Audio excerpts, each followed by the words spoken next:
Hello everyone, this is CS Siddhi Agarwal and I'm a newly qualified chartered accountant. It's always been my dream to make people understand what I have understood from my teachers, and this is my first effort towards that dream. Through this video, I want to share with everyone what is my understanding of the subject and how I use that in my exam. Also, when I was in hostel, I taught few of my friends, some concepts from my syllabus, and they are the one who insisted me saying, "Yes, you can do this, Siddhi. You can make this happen." So I'm here because of them. So a big thanks to them. And now, without wasting much of our time, here I'll be helping you guys with the law subject. It is the fourth paper of Group 1 CA final exam. And since this is my first video, I want to make it very simple and easy. It is always said कि अगर आपको कुछ बहुत बड़ा achieve करना है ना, तो you have to take small steps towards that direction, in that particular direction. So yes, in this video I'll be teaching you, or I'll be helping you with only two small chapters of law, that are Nidhi Company and NCLT. Also this is my experience कि अगर आपको ना एक chapter को start करने से पहले थोड़ा उसका स्टोरी, थोड़ा उसका जिस्ट पता होना, तो it becomes very easy to learn that thing. So let's start. Nidhi Company, this is the chapter which is contained in only one section of Companies Law, that is 406. Okay, so Nidhi Company, now let's start. Now I'll be using both the languages, Hindi and English mix. Okay, so yeah, देखो निधि company है जो अपने member से सिर्फ deposit accept कर सकती है, loan भी अपने सिर्फ मेंबर्स को दे सकती है. इस चैप्टर का मेन इंपॉर्टेंस क्या पता है आपको ना, कुछ चीज़ें बहुत अच्छे से पर्टिकुलरली पता होनी चाहिए. This subject does not need language. इसमें आपको लैंग्वेज की कोई ज़रूरत नहीं है. इसमें कुछ फॉर्म्स हैं जो आपको स्पेसिफिकली पता होने चाहिए कि कहाँ कौन से फॉर्म लगते हैं. दूसरी चीज़, इसमें हम लोगों को हमेशा सेक्शन वाइज पढ़ते हैं ना. इट बिकम्स वेरी ईजी अगर आप कोई क्वेश्चन को अप्रोच करना चाह रहे हैं ना, तो इट बिकम्स वेरी ईजी अगर आपको पता हो कि इसमें कौन कौन से सेक्शंस लगने वाले हैं. तो मेरा भी यही तरीका रहेगा कि मैं आपको सेक्शन वाइज चीज़ें बताऊँ किस सेक्शन में क्या लिखा है in a simplified language, so that जब उसको आप लॉ की लैंग्वेज में पढ़ना चाहो ना, तो आपको वो स्टोरी याद आने लगे and it becomes easy. Okay, so yeah, let's start. It is a public company. Minimum numbers of members की criteria इसमें होती है 200. At any time इसमें greater than equal to 200 members होने चाहिए. It is also called mutual benefit society. Now this is a particular timeline.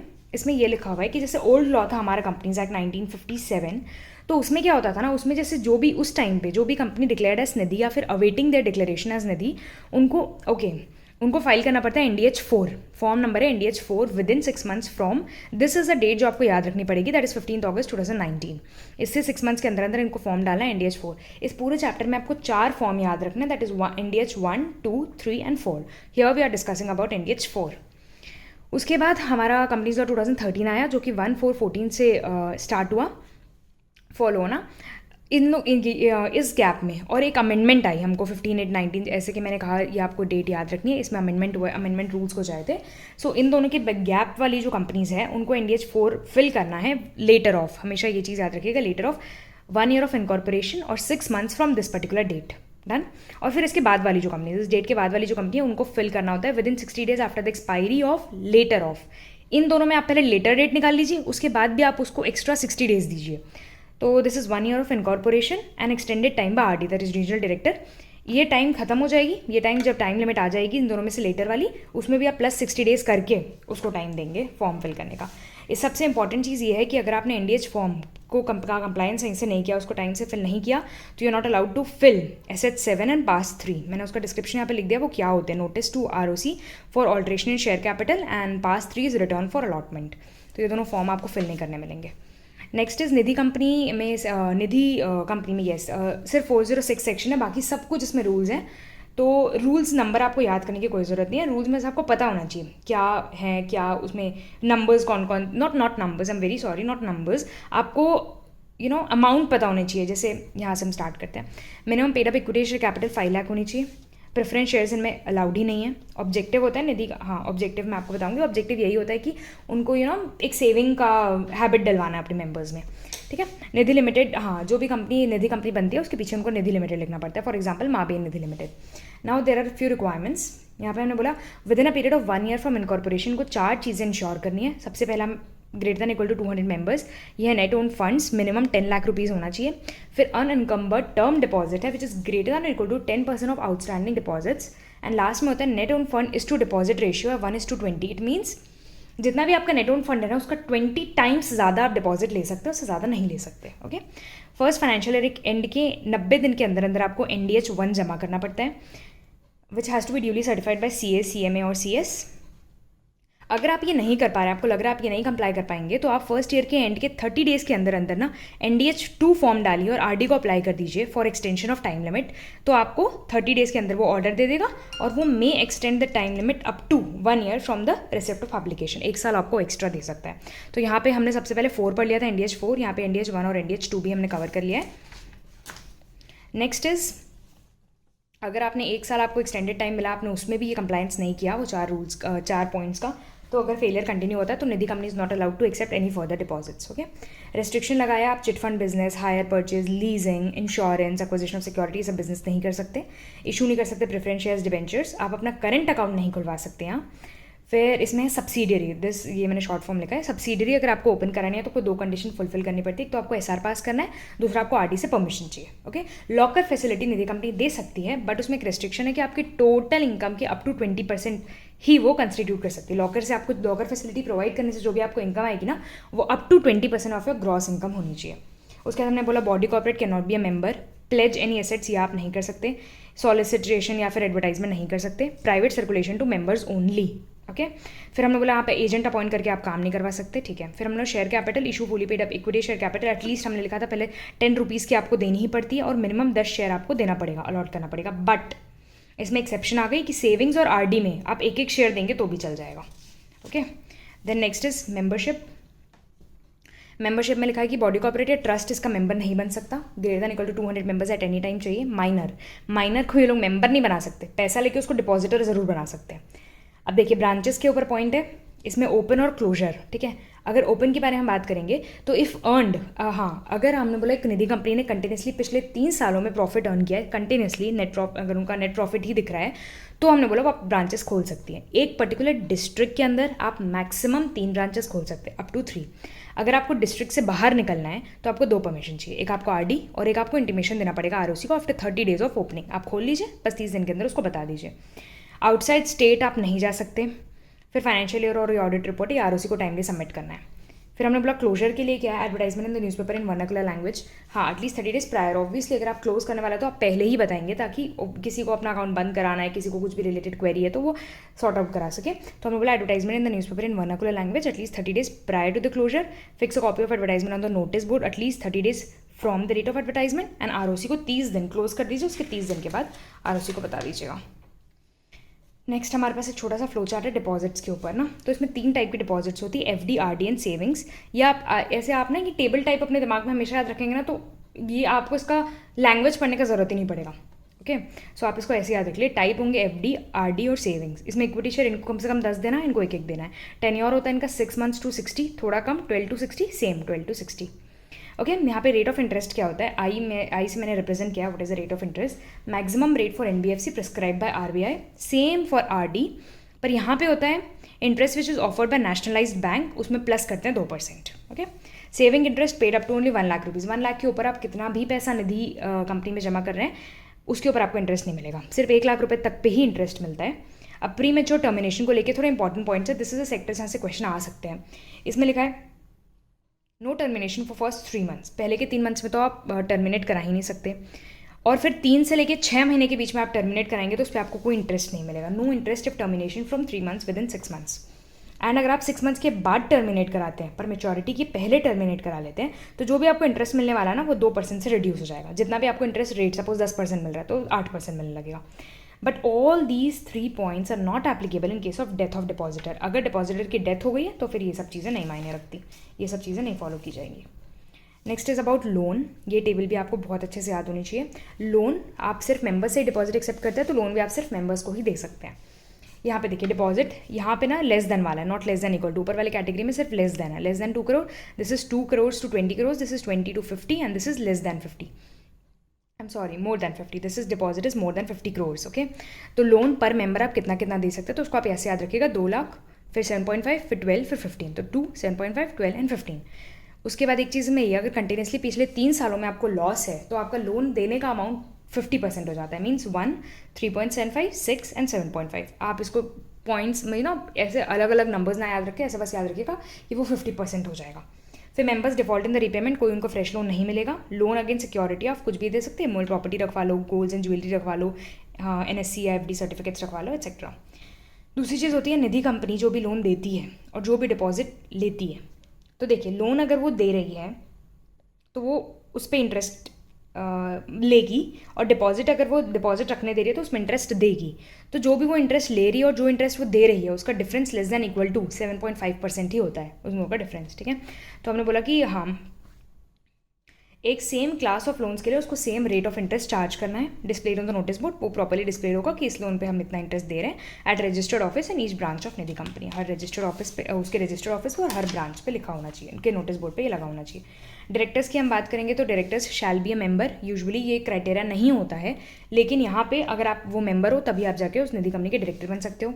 Up to 10 consecutive years आप काम करो, 2 साल का आपका कूलिंग पीरियड है। टेन्योर आपका सेंट्रल गवर्नमेंट, दैट इज इस केस में आरडी होती है, वो आपका टेन्योर बढ़ा सकती है। टर्मिनेट एक्सपायरी ऑफ सक्स पीरियड, ओके। और जितना भी आपका टेन्योर बढ़ा के देगी वो एक्सपायर हो जाएगा, तब आपका अपॉइंटमेंट एक्सपायर हो जाएगा या तब आपका टर्मिनेशन हो जाएगा। उसके बाद हमने बोला कि जैसे हम एक प्री डिपॉजिट लेते थे ना, मेरे डायरेक्ट चैप्टर में हमने देखा हुआ है 1 लाख रुपीज़ हम प्री डिपॉजिट लेते हैं, लेकिन यहाँ पे 10,000 रुपीज़ लगती है। फिर हमने बोला कि डायरेक्टर आएगा तो उसके पास डिन होगा, डिन नंबर आपको देना है, और not disqualified in section number 164 of companies act deals with disqualifications ना। उसमें कुछ पॉइंट्स लिखे हुए हैं,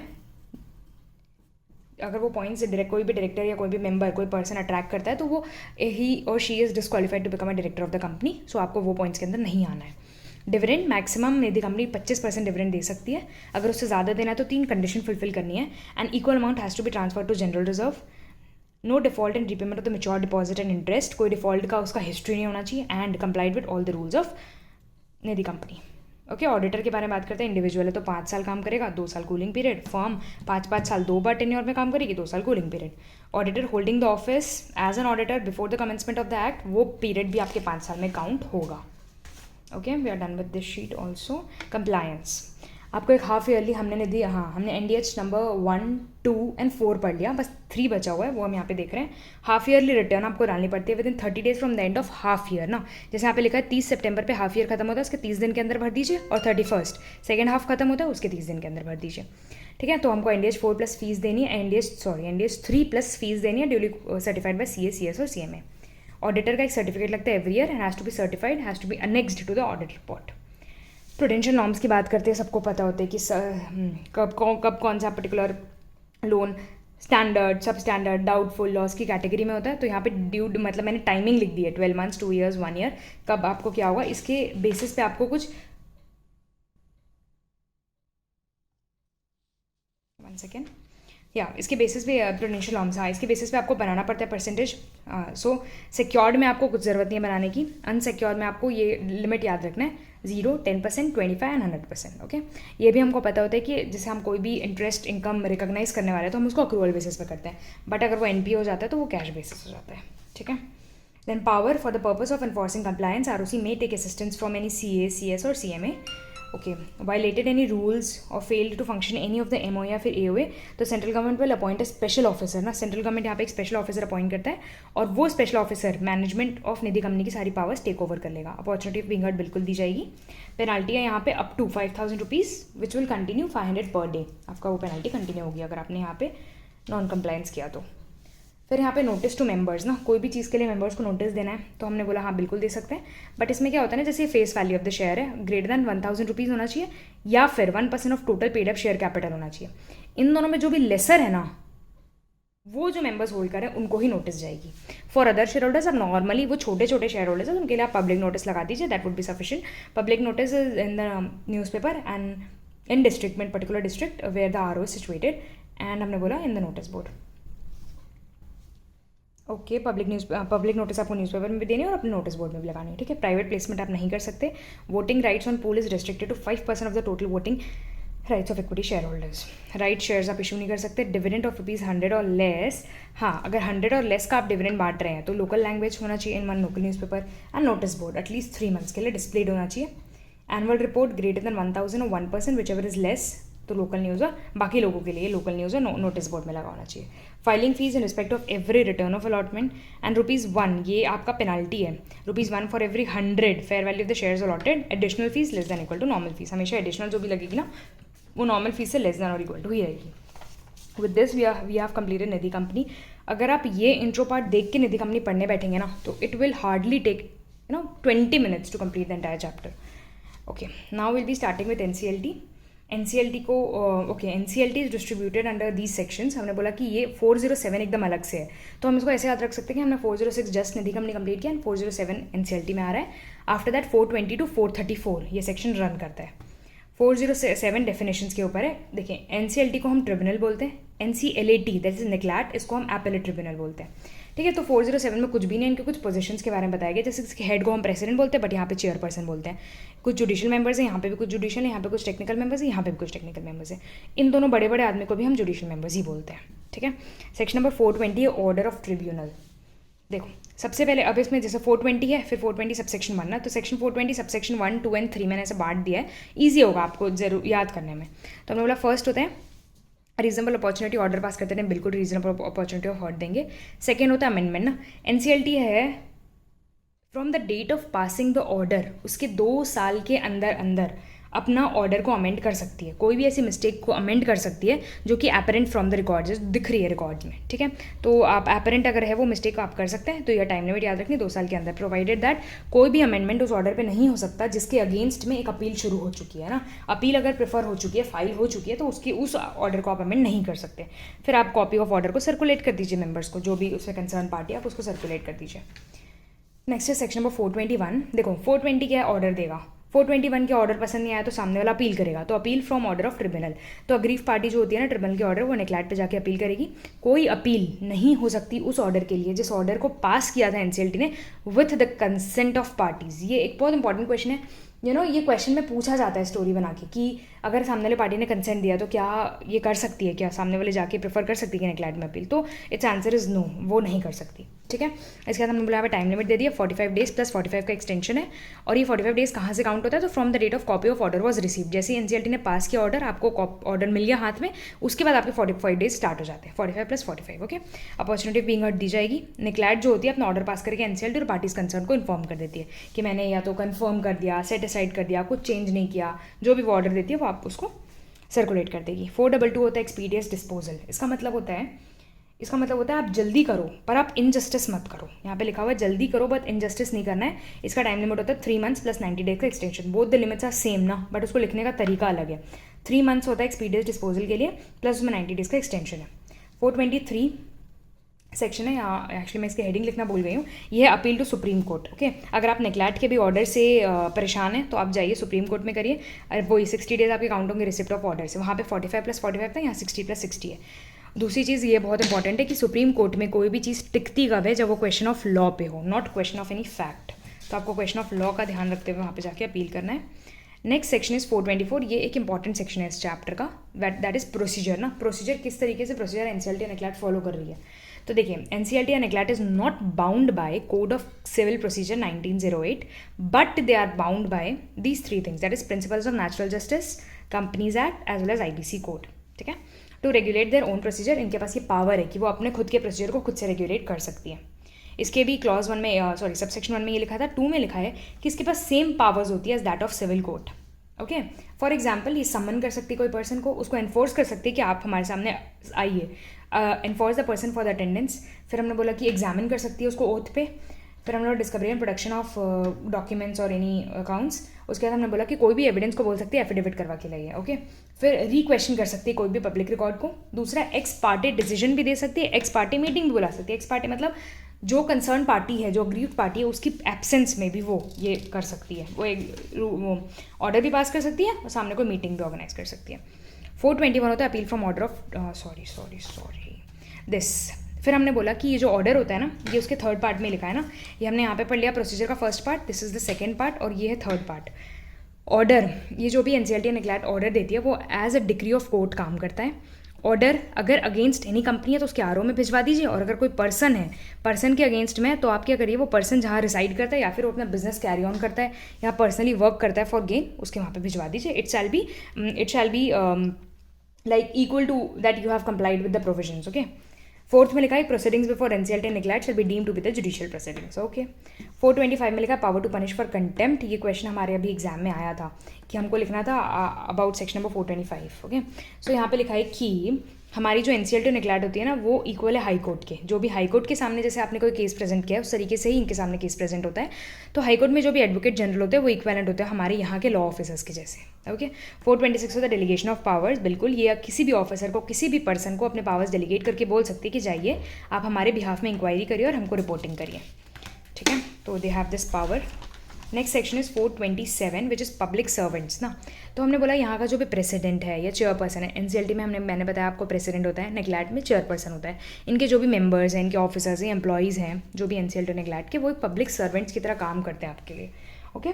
फिर हमने बोला 420 अपना तो protection of actions taken in good faith. अगर कोई भी ये लोग एक्शंस ले रहे हैं जो कि अच्छे उसमें ले रहे हैं, गुड फेथ में ले रहे हैं, अच्छे इंटेंशन के साथ ले रहे हैं, तो आप उस पर जाके कोई केस फाइल नहीं कर सकते, आप उसको अपोज नहीं कर सकते. तो no suit or prosecution or any legal proceeding shall lie against NCLT, its president, its members, officers, employees और नेग्लेक्ट के कौन कौन से होते हैं. तो हमने बोल दिया चेयरपर्सन, मेंबर्स, ऑफिसर्स, एम्प्लॉयज़ और या फिर इनके बिहाफ में इन्होंने कोई लिक्विडेटर अपॉइंट किया होगा या कोई भी person who is authorise by NCLT और NCLAT for the discharge of any function of the act in respect of any loss or damage caused or likely to be caused by the act which is taken in good faith and intended to be done in pursuance of this act. तो उसके against में आप कोई भी suit file नहीं कर सकते.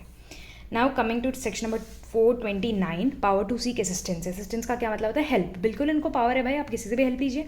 NCLT और नेग्लेक्ट असिस्टेंस ले सकते हैं चीफ मेट्रोपॉलिटन मजिस्ट्रेट से, चीफ जुडिशियल मजिस्ट्रेट से और डिस्ट्रिक्ट कलेक्टर से. इनके फुल फॉर्म आपको उसमें मिल जाएंगे सेक्शन के अंदर. मैंने थोड़ा शॉर्ट में बता दिया कि ईजी हो. टेक असिस्टेंस, इनसे आप हेल्प लीजिए. इनको क्या आप ऑर्डर देंगे कि आप जाइए हमको बीओपी पजेस करके लाइए और हमको हैंड ओवर कर दीजिए. What is BOP? बीओपी मतलब होता है books of accounts, other documents like minute book, और एक होता है प्रॉपर्टीज़. ठीक है. नेक्स्ट इसके एक सेकंड वाले सब सेक्शन में दिया नेसेसरी एक्शन. इसका मतलब होता है अगर इनको लगे कहीं पे कि हमको पुलिस फोर्स लेके जाने तो वो भी ले जा सकते हैं. थर्ड का नाम है फाइनल वर्डिक्ट. इसका मतलब होता है ये लोग जो होते हैं ना, इन लोग कोई भी एक्ट कर रहे हैं तो वो क्वेश्चनेबल नहीं है कहीं भी, वो कोई क्वेश्चनेबल नहीं है क्योंकि it is taken in good faith. ये लोग आपके लिए ही काम कर रहे हैं तो ये कहीं क्वेश्चनेबल आप नहीं कर सकते. इनके अगेंस्ट में आप जाके केस फाइल, कोई सूट फाइल नहीं कर सकते. 430 होता है सिविल कोर्ट. इसमें साफ साफ लिख दिया civil court not to have any jurisdiction. अगर एनसीएलटी नेग्लेक्ट अपना काम कर रही है तो इसमें ये लोग कोई दखल नहीं देंगे. 431 में लिखा है वैकेंसी. जैसे हमने बोला कि इन लोगों की टीम कंस्टिट्यूट होती है, एक प्रेसिडेंट बन रहा है, फिर कुछ जुडिशियल मेंबर्स है, टेक्निकल मेंबर्स है. अगर इसमें कोई डिफेक्ट या इसमें कोई वैकेंसी रह जा रही है, कोई चला गया, अब उसमें वैकेंसी रह गई, लेकिन वो जो काम कर रहे हैं क्या वो अफेक्ट होगा? क्या वो इनवैलिड होगा? जी नहीं. तो हमने बोला वैकेंसी या defect in the constitution won't affect any of the presidents. Next coming to 432 right to legal representation. Obviously किसी पार्टी को अगर एनसीएलटी और नेग्लेक्ट के सामने केस लड़ना है तो वो खुद नहीं जा सकता, वो किसी किसी पर्सन को लेके जाएगा अपने आप को रिप्रेजेंट करने के लिए जो इस चीज़ का नॉलेज रखता हो. तो हमने बोला पार्टी जो है वो सीए, सीएस या सीएमए को अपॉइंट कर सकती है इन बिहाफ कि वो केस लड़े इन फ्रंट ऑफ एनसीएलटी या नेग्लेक्ट. 433 एक लिमिटेशंस एक्ट का सेक्शन है कि प्रोविजनल लिमिटेशन है 1960 विल अप्लाई ईयर. और 434 एक ऑब्सोलीट सेक्शन है जिसको हमको नहीं पढ़ना है. इसमें कुछ लिखा है कि transfer of certain pending proceedings ना, तो मे भी कुछ लॉ वो चेंज हुआ होगा तो वो सेक्शन इधर से इधर आए होंगे, मतलब कुछ प्रोसीडिंग्स इधर से इधर आई होंगी, तो ये हमको नहीं पढ़ना है इसमें. तो with this we are done with Nidhi company and NCLT. I hope आपको अच्छा लगा हो and I do not have any experience in this think कि मैं वीडियो कैसे बनाऊँ, क्या नहीं करूँ. बट ऑफकोर्स अगर आपको थोड़ा भी अच्छा लगा हो या आपको मेरा एफर्ट कुछ भी यूज़फुल लगा हो अपनी स्टडीज़ में तो प्लीज़ आप मुझे कमेंट करिए, क्योंकि that is the only way जिससे मेरे को पता चलेगा whether I am doing the right thing और नॉट. या thank you and have a nice day.